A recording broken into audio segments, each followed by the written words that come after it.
Bonjour à tous. Quels sont les différents types de questions posées pour le CEB en solide et figure? Qu'est-ce qui est important? Quelle figure et quel solide faut-il bien connaître? C'est ce que je vous propose de voir maintenant ensemble. Deux autres vidéos que voici sont consacrées aux essentiels en nombre et opérations et aussi en grandeur et en traitement des données.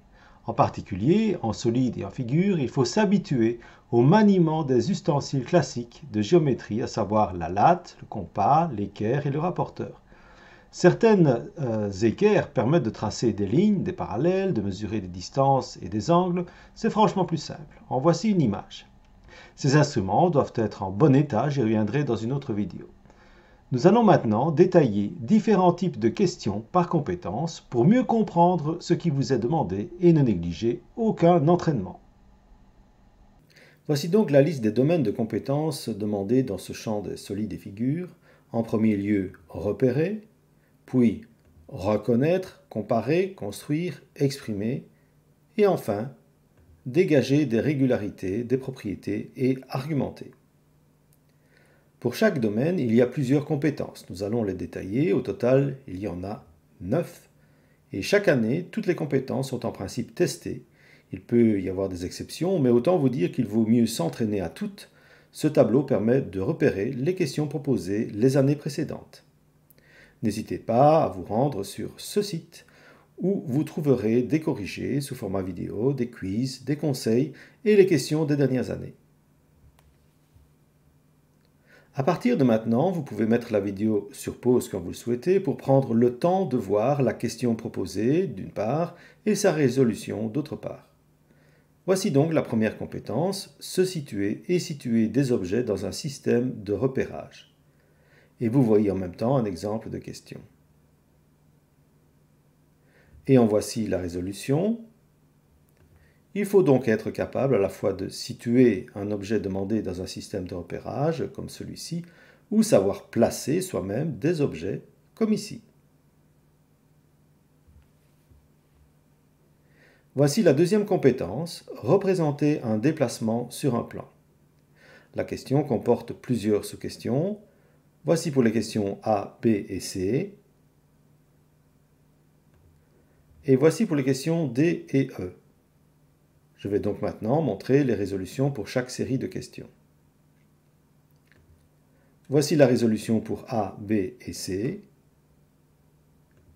Il est vrai qu'ici la compétence demandée est en même temps de situer un objet dans un espace 2D, comme sur une photo ou un plan.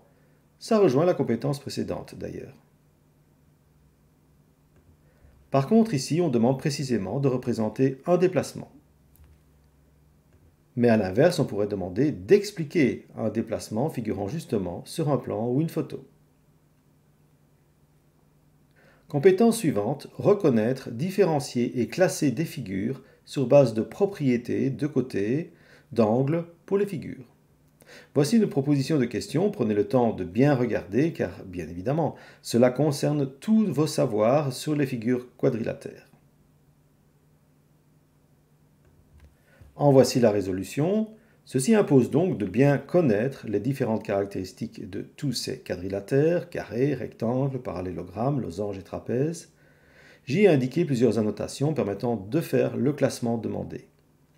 Il y a d'autres questions de même type, mais concernant les polyèdres, et cela concerne donc les solides. Par extension, il faut connaître aussi les triangles, les cercles, les polygones réguliers et toutes les caractéristiques de ces figures. Revoyez bien tout cela et exercez-vous. Et donc, on vous demande de pouvoir classer toutes ces figures et ces solides en fonction de leurs caractéristiques. Compétence 4. Construire des solides et des figures avec du matériel varié. Voici un exemple de question. Et voici la résolution où j'ai ajouté différentes annotations. Comme je le disais au début, il faut pouvoir s'exercer avec le matériel comme l'équerre, le compas et la latte par exemple, mais il faut aussi bien maîtriser la construction de polyèdres comme des prismes droits, des pyramides, avec du matériel varié comme des tiges, des boules, des figures par découpage, par pliage, ainsi de suite. Compétence 5, on en revient encore avec le fait de savoir tracer des figures simples. en lien avec leurs propriétés et au moyen de la règle graduée de l'équerre et du compas, comme cette question. En voici la résolution. En même temps, cela demande d'être capable de faire des tracés sur papier vierge, comme ici. Il faut aussi savoir tracer au compas un cercle, un triangle isocèle et un triangle équilatéral, avec et sans contrainte, mais aussi de tracer un triangle équilatéral ou hexagone régulier inscrit dans un cercle. Compétence 6. Connaître et énoncer des propriétés de côté et d'angle pour les quadrilatères et triangles. Voici une question qui se base sur la représentation d'une porte. Voici la résolution. J'y rappelle la règle de la somme des angles d'un triangle et d'un quadrilatère. De façon plus large, encore une fois, il faut donc bien être capable d'énoncer verbalement ou par écrit les caractéristiques des figures. Le nombre de côtés, les côtés qui sont isométriques, ceux qui sont parallèles ou perpendiculaires, le nombre d'angles, qu'ils soient aigus, droits ou obtus, les angles qui sont isométriques, ainsi de suite. Voici la compétence suivante, la numéro 7. Relever la présence de régularité d'un axe de symétrie. Voici une question représentative.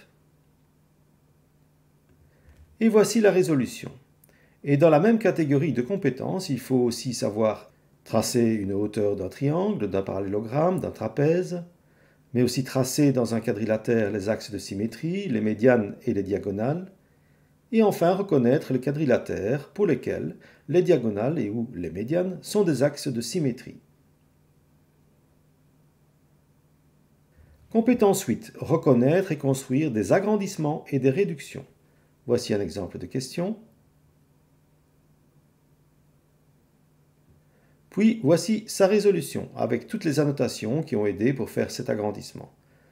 Il est donc entendu que l'exercice peut se faire aussi avec une réduction dans le quadrillage au lieu d'un agrandissement. Voici la dernière compétence, la 9.